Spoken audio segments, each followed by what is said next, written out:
Namo Sang Hyang Adi Budaya, Namo Buddhaya. Baiklah, perkenalkan nama saya Sulasmi, jurusan Dharma Carya 4B, NIM 0250 1180 10724. Di sini dalam video PPT ini saya akan menjelaskan mengenai proses dan tahapan dalam pembuatan media pembelajaran.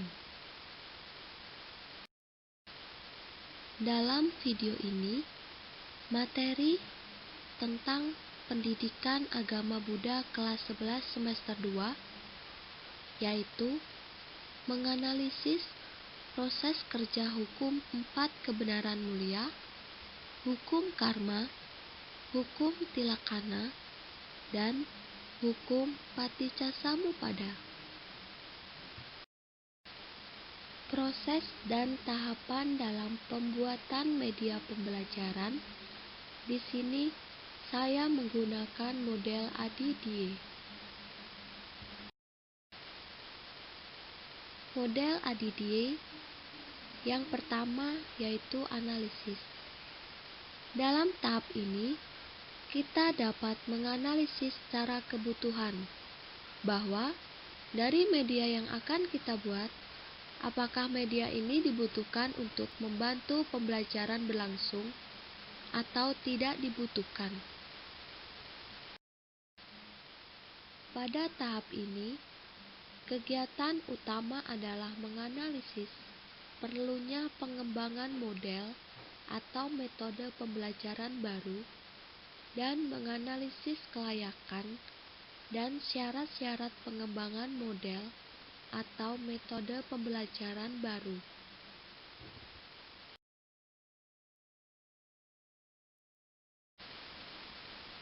Proses analisis misalnya dilakukan dengan menjawab beberapa pertanyaan berikut ini. Yang pertama, apakah model atau metode baru mampu mengatasi masalah pembelajaran yang dihadapi? Yang kedua, apakah model atau metode baru mendapat dukungan fasilitas untuk diterapkan? Yang ketiga, apakah dosen atau guru mampu menerapkan model atau metode pembelajaran baru tersebut? Analisis kita lakukan dengan melihat kebutuhan media pembelajaran yang akan kita buat.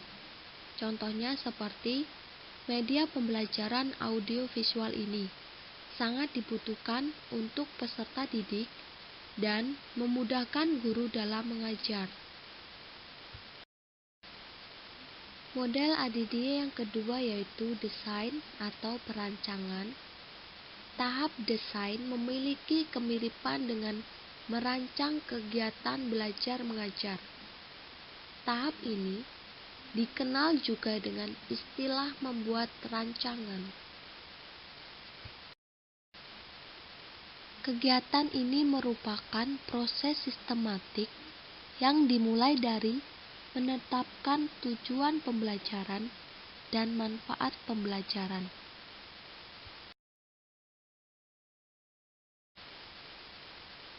Dalam tahap ini, kita dimulai untuk merancang yang pertama, manfaat pembelajaran yang secara umum. Yang kedua, tujuan pembelajaran secara umum. Dan yang ketiga, mulai mencari sumber referensi yang terkait dengan materi tersebut. Model ADDIE yang ketiga adalah development atau pengembangan. Dalam model ADDIE berisi kegiatan realisasi rancangan produk. Dalam tahap pengembangan, kerangka yang masih konseptual tersebut direalisasikan menjadi produk yang siap diimplementasikan. Dalam tahap ini, kita mempersiapkan aplikasi yang akan kita gunakan. Penggunaan model atau metode baru seperti yang saya gunakan dalam pembuatan media ini berupa aplikasi Canva, aplikasi KineMaster, dan Microsoft PowerPoint. Model ADD yang keempat yaitu implementasi atau penerapan. Pada tahap ini, diimplementasikan rancangan dan metode yang telah dikembangkan pada situasi yang nyata, yaitu di kelas. Tujuan utama tahap implementasi yaitu sebagai berikut. Yang pertama, membimbing siswa mencapai tujuan pembelajaran. Yang kedua, menjamin terjadinya pemecahan masalah atau solusi untuk mengatasi kesenjangan siswa. Dan yang ketiga, menghasilkan output kompetensi berupa pengetahuan, keterampilan, dan sikap yang diperlukan dalam diri siswa. Dalam tahap ini, saya menerapkan media pembelajaran yang telah dibuat melalui yang pertama, saya upload video media pembelajaran ke dalam YouTube dan saya share linknya kepada mahasiswa-mahasiswi Sekolah Tinggi Agama Buddha Negeri Sriwijaya. Yang kedua, melalui grup WhatsApp, saya mengirimkan video ke grup WhatsApp sehingga mahasiswa-mahasiswi dari Sekolah Tinggi Agama Buddha Negeri Sriwijaya dapat melihat video media pembelajaran dari saya. Dan yang ketiga, yaitu bisa diimplementasikan melalui di dalam kelas saat perkuliahan berlangsung. Namun, untuk situasi saat ini tidak memungkinkan karena menggunakan mode daring. Model ADD yang kelima yaitu evaluasi. Dalam tahap ini, evaluasi dilakukan dalam dua bentuk, yaitu evaluasi formatif dan evaluasi sumatif. Evaluasi formatif dilaksanakan pada setiap akhir tatap muka atau mingguan. Evaluasi sumatif dilakukan setelah kegiatan berakhir secara keseluruhan. Jadi, evaluasi ini bisa dilakukan sebelum dan setelah media pembelajaran telah dibuat. Hasil evaluasi digunakan untuk memberi umpan balik kepada pihak pengguna model atau metode. Revisi dibuat sesuai dengan hasil evaluasi atau kebutuhan yang belum dapat dipenuhi oleh model atau metode baru tersebut.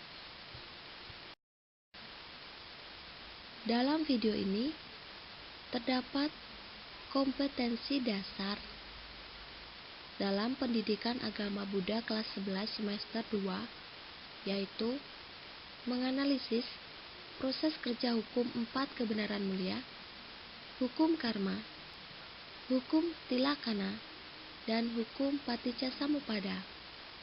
Nah, terdapat tujuan pembelajaran dan manfaat pembelajaran. Tujuan